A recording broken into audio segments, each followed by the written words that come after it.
Bonjour à tous.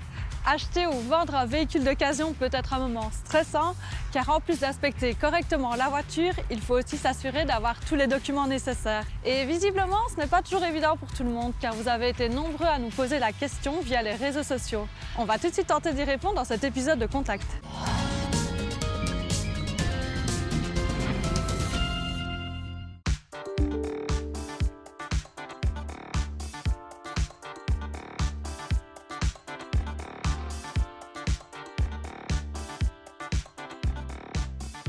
Bonjour Christophe. Bonjour Fanny. Nous avons des téléspectateurs qui nous ont demandé de quels documents ont-on réellement besoin lorsqu'on fait un achat ou une vente de véhicule d'occasion. Donc principalement la facture de vente ou d'achat du véhicule, les deux documents du certificat d'immatriculation, donc la partie 1 et la partie 2, le document du contrôle technique, le certificat de conformité, le cas échéant, le CARPAS si est disponible, le carnet d'entretien c'est bien également. Donc voilà, principalement ce sont ces documents-là. À quoi d'autre est-ce qu'il faut faire attention? Principalement, je reviens au premier point, donc le point concernant le deuxième volet du carnet d'immatriculation, parce que voilà, réellement c'est un vrai souci. Beaucoup de gens perdent ce document-là après quelques années et donc sans ça, le véhicule, on ne peut pas l'acheter, on ne peut pas le revendre.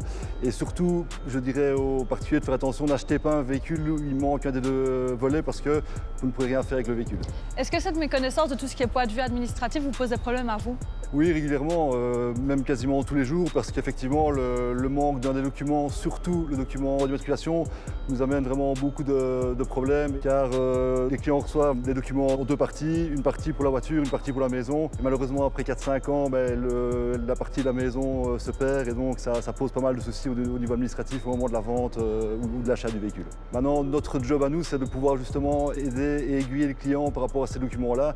Et donc voilà, nous on conclut une vente ou un achat à partir du moment où les documents sont 100% conformes. Eh bien merci, je suis sûre que ça va aider beaucoup de monde. On m'a dit qu'il y avait une nouvelle législation concernant le contrôle technique des motos. Est-ce que c'est vrai? Bonjour Olivier. Bonjour Fanny. Est-ce que vous pouvez aider ce téléspectateur? Mais je pense qu'on doit signaler effectivement qu'il existe à présent un contrôle technique pour les motos, mais ce n'est pas un contrôle périodique, puisqu'il sera seulement à effectuer quand il y a eu un accident ou quand on veut revendre l'engin. Est-ce que ce sont que les deux roues qui sont concernées? En fait, ça concerne tous les véhicules de la catégorie L, donc ça inclut les motos, les motocycles, ainsi que les tricycles et les quadricycles motorisés, pour autant qu'ils aient une certaine puissance, mais c'est à peu près toujours le cas. Ça concerne notamment, de ce fait, les voitures sans permis, mais aussi des buggy. Alors la puissance minimale, c'est 125 cc pour les moteurs à combustion et 11 kW pour les moteurs hybrides ou électriques, et aussi rouler à une vitesse de plus de 45 km/h. Merci Olivier, je pense que ça va être très clair pour tout le monde. À la prochaine. Au revoir. Contact, c'est déjà terminé pour aujourd'hui. Merci d'avoir été avec nous. Je vous donne rendez-vous sur nos réseaux sociaux et sur la page Facebook RTBF Mobile Info. À la semaine prochaine et bonne route!